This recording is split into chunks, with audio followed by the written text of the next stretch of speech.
All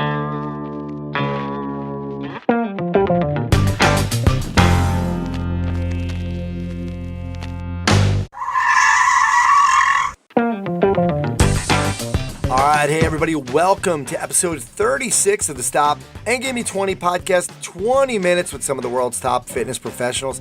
I'm your host, Anthony Rennie. You can check out the show notes at stop20podcast.com. That's stop20podcast.com. Before you do that, make sure you go to iTunes, subscribe to the show, leave us a rating and a review. We really need it. It helps us out, gets the word out there.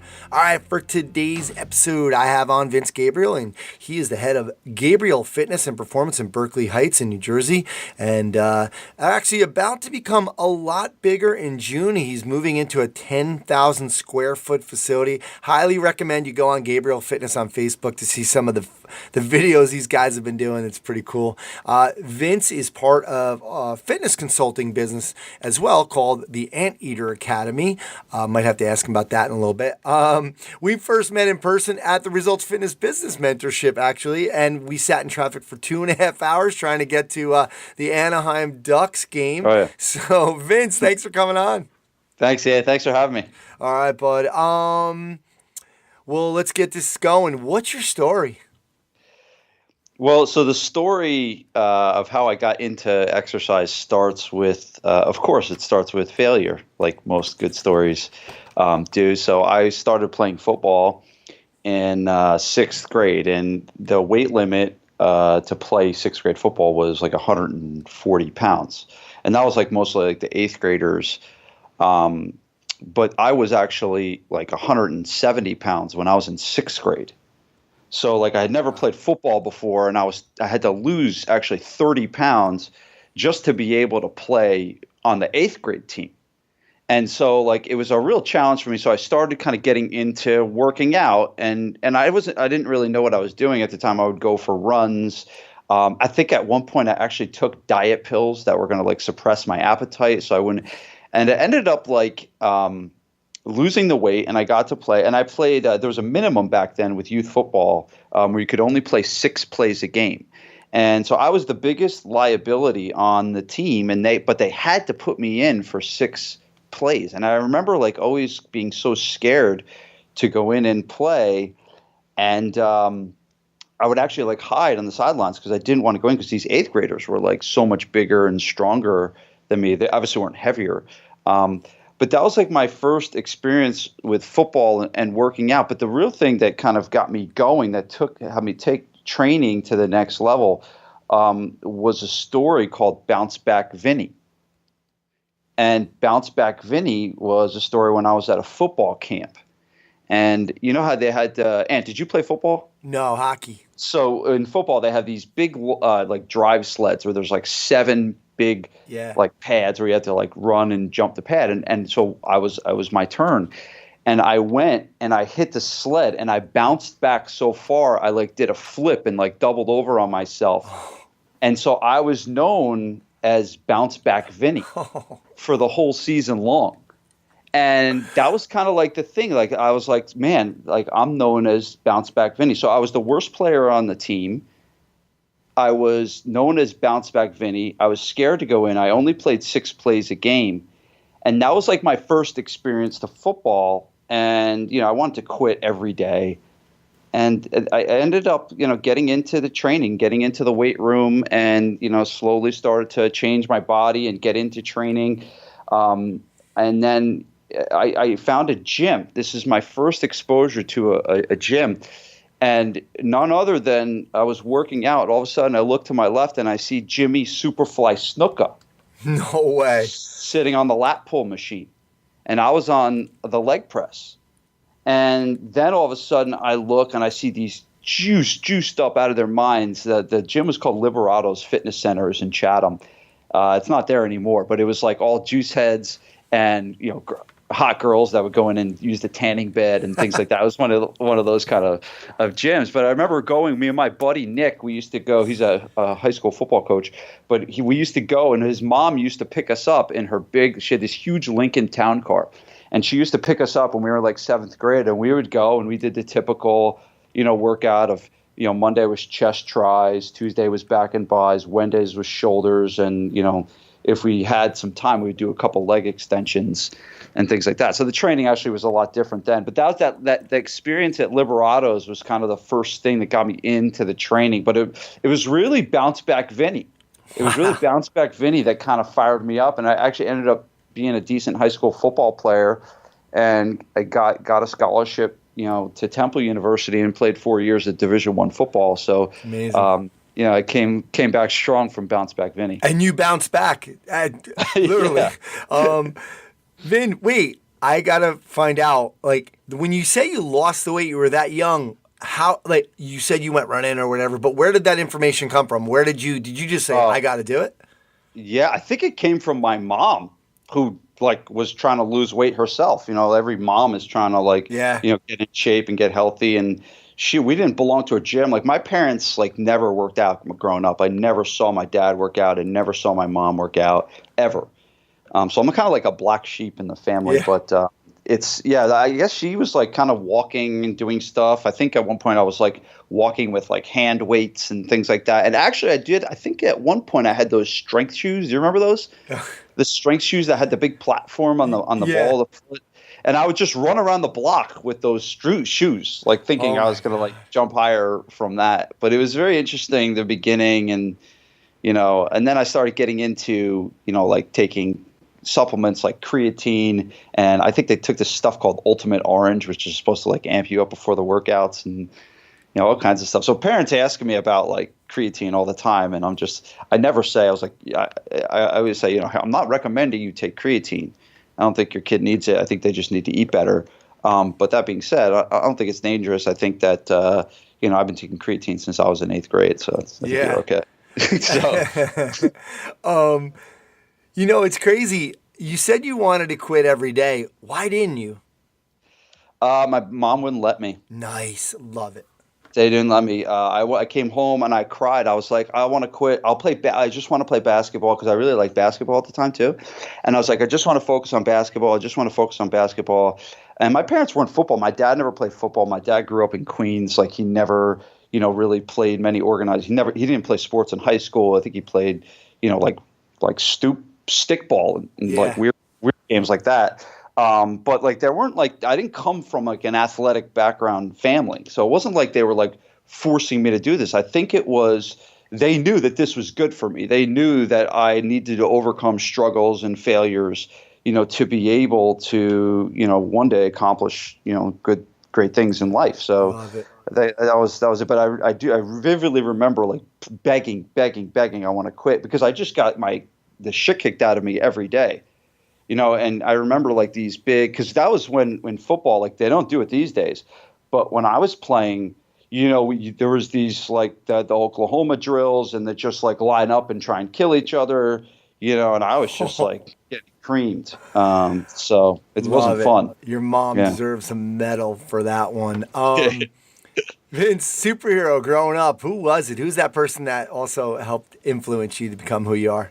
Well, again, it's. I know you said don't use your parents, but it's really hard for me not to say my mom. My mom has an unbelievable combination, and I think that there's a lot of what happens at Gabriele Fitness that really speaks to what my, mom, who my mom is, and it's a really good combination of incredible care for others. I mean, I think that's the first thing. There's not a person in the world that does more for other people than my mom.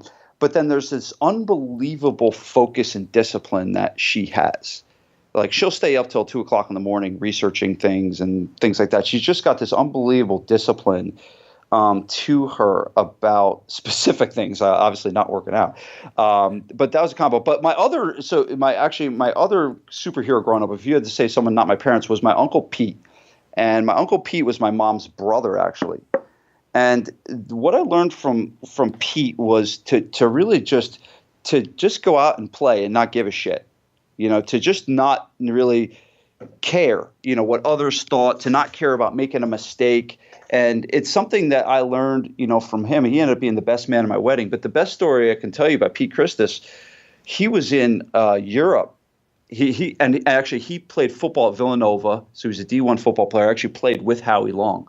Was a really good football player, And he went to Europe on a motorcycle. He was in Greece, and he was traveling with this other guy. And there was a fork in the road. And he went one way, and the other guy went the other way, and they got lost. And the guy, this is no cell phones or anything like that. And the guy starts freaking out because Peter just, left. So my Uncle Pete, he's just going forward. He's like, oh, we're supposed to meet in Kithara in a week, so I'll just do that. And he didn't even think twice. And meanwhile, this guy calls home, and he calls my mom, he calls my grandma, and they're like, Pete, I think Pete's dead. I think he fell off a cliff. Like, he's dead. My mom was ready to fly out to Greece to try and find him on the side of the road, dead. And meanwhile, Pete, found this girl that he was just hanging out with. And, he wasn't even thinking about, he just lived his life. And so I think the combination of those two, actually, it's funny, they're from the same family, but the combination of those two, one is an unbelievable care and focus. The other one is just this, hey, go rogue and do what you need to do and have fun and get it done. And my Uncle Pete has just an amazing life. He's raised 4 daughters, all 4 of them D1 field hockey players. I've trained them all at Gabriele Fitness. So he's been just a really cool influence, on me. Yeah. That is awesome. I could just see your mom. You poor mom and grandmother. Jeez. Vince, what about now? Who's anybody out there who's doing some great things? You're surrounded by a lot of great people that they're out there now. They're doing some great things. Yeah, I mean, I think there's a guy. I'm going to mention 2 people really quickly. I'm going to mention one guy that's kind of more of a friend and colleague of mine that I think that is not really well known in the fitness industry, and I really think needs to be known. It's a guy named Brent Gallagher, and Brent has a gym in Houston, Texas, that just absolutely annihilates his area. And I talked to Brent. Actually, I was on the phone with him earlier today, but we talk almost every week about things, and it's a back and forth relationship. But I think he's a guy that has created something so unique with his gym. He runs a 30-minute model system, and I think he's got 500 members or something like that. He's opened up another location. He's just a machine. So he's really a guy I look up to. But then an industry person that I really look up to is a guy named Dave Ramsey, who I'm sure a lot of your listeners know. I just think he's done a really good job of teaching people how to be better leaders and better entrepreneurs and teaching us about money and things like that. And I think he's built a really great company. I like the fact that he really takes care of the people that work for him. He really focuses on that and spends a lot of time doing that. And I strive to do that, in my business as well. So, he's a guy that I've learned a lot from, obviously not personally, really just through, reading his books and listening to podcasts and things like that. Very cool. Yeah, he's done some great things. What about you? Who are you trying to be a superhero to? You have your facility. I know you have your daughters, but you have your kids. Your kids. Sorry. I have a son now that's too. Right. I have a young man. I made a man, so I'm all good. So you're done. Yeah. Who are you trying to help with your message and your business? Because you have your clients, you also have your consulting that you do. Talk to us about who you're trying to be a superhero to. Yeah, obviously, I'm trying to be a superhero to every person in this community that I work with. So, from all of our members that come here, all the people that we're trying to educate in the community, that's number one. And that's obviously, I think that that you have to focus on what's right in front of you. And right now, that's the main thing that's right in front of me.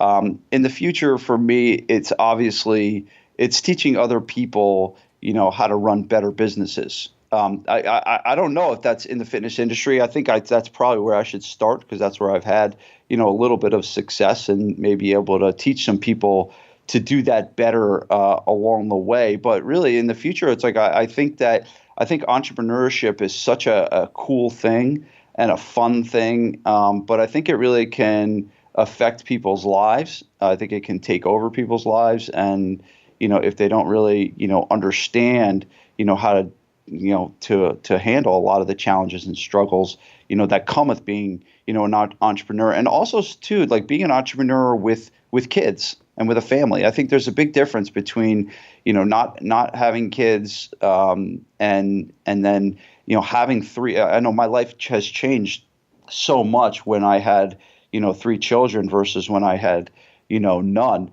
But so there really is to help other people become better business owners. And again, I'm just lucky I get to do that now. I certainly don't have all the answers, but I really study and learn hard every day to try and figure out, how to do this better. So that's really eventually what I want to be a hero to, is other people struggling on the entrepreneurial grind to be able to help them grow. And then through them growing a great business, they impact all the lives of the people they do business with. So I look at all the gyms that myself and my partner Paul Reddick that we work with through Anteater Academy, and we have 80 gyms that we work with. But then there's also 200 to 300 members that are getting healthy through those 80 guys. So you multiply 80 gyms times 300 members. It's a lot of people that we're helping get healthy. So basically, I want to help people to run businesses better so they can continue to transform lives through their businesses. Very cool. Vince, listen really quick. What do you think? You said you had you guys, you and Paul help. You have the Anteater Academy that you work with, and that you're helping. You have like 80 members right now that you're helping, gym owners. What are some of maybe one thing or two things that you feel like they're, not that they're doing wrong, but that you come in and they kind of have a misconception about, or that really is the biggest, most glaring kind of mistakes that they're making? Well, the first thing is when people put the picture of themselves on their website and on the front cover of their website. I think that's the first thing. Yeah. And actually, I think Thomas Plummer had a post on this the other day. If you're your own marketing or something like that. But we've done that so many times where we pull this guy's website up and the first thing they see is this picture of them with their arms crossed and, looking all hard and things like that. But I think one of the other things that I see a lot of people do wrong is and we have this thing, and again, I could only give credit to Paul Reddick, he might be another guy too that not everyone knows about. He owns a company called Reddick Baseball. So he's not in the gym space, but I mean, he's an unbelievable marketer and knows a ton about psychology. And, he's just knowing him has really changed my life. But he talks about a lot of these guys that run gyms, whether they're doing fitness and whether they're doing sports performance training, they're really focused on taking the elite of the elite and making them a little bit better. So they take the 9s and they want to turn them into 9.9s. And, here's the thing, that couldn't be the least bit interesting to me. The least bit interesting that I get a 45-year-old mom that's sitting across from me and she's got a 4-pack and she's coming to me to get a 6-pack. Like, that couldn't be the least interesting. That couldn't be less interesting to me. Give me the guy that's 50 pounds overweight, that hasn't worked out in 20 years, that's stressed to the gills, that eats McDonald's every day, and give me that guy. And that guy's in pain, and that guy needs someone like us to really take him by the hand and totally transform, a life. And I think that at the end of this, it's like, we have to look at the end of the day is how many lives did you change? How many lives did you transform? And I've worked with pro athletes, and I've worked with many guys, where I've helped them do a very little bit of change. And it was I don't know if unrewarding is a word, but it was just not rewarding. But I'll tell a story later about this woman named Kathy Balsamo, whose life will never be the same after we worked with her. So I think the mistake people make is they try and take these 9s on a scale of 1 to 10 and turn them into 9.9s and try and build a business model around it. Where what we try and do, and we preach to our guys, and again, this is coming a lot from Paul, is like we take the 3s, 4s, and 5s and we turn them into 5s, 6s, and 7s. And we take those people that have nothing, and then we give them life and we give them breath again. And that's what I think is really impactful in this industry. And honestly, too, I think from a financial perspective, people are held back. I especially see it in sports performance where the guys say, I only want to work with D1 athletes. I only work with this. And they will struggle. They will absolutely struggle from a financial perspective. I've seen it happen many times. And they don't want to work with a 10-year-old middle school fat kid because they don't want to deal with that. Where I think that from a transformation perspective and from a financial perspective, you're going to be much better off taking the 3s and 4s and 5s and turning them into 5s, 6s, and 7s. Good stuff. Love it. Couldn't agree more. All right.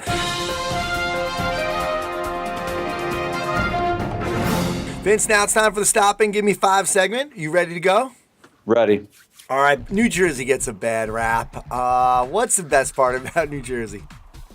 So, I'm speaking at the IDEA conference in Las Vegas in July, and I'm talking about sales. My best sale ever was selling my wife to move to New Jersey. Nice. Who you know is from California. Yeah. She was right when we went to Anaheim together at the Ducks game. She actually lived right around the corner from where we were. That's where she grew up. And there was 3 things she knew about New Jersey before she made the decision to move. Only 3. The first one was The Sopranos.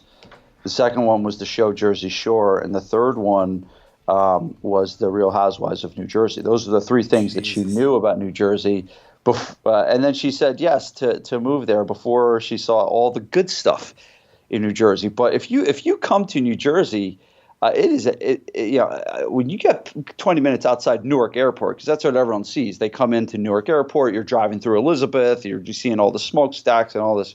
But you keep driving. You're going to see some beautiful. My Uncle Pete, who I talked about, lives in a town called Bedminster, which is like all these farmhouses, and it's there's a lot of cool stuff in New Jersey. And honestly, one of the reasons why I decided to move back to New Jersey from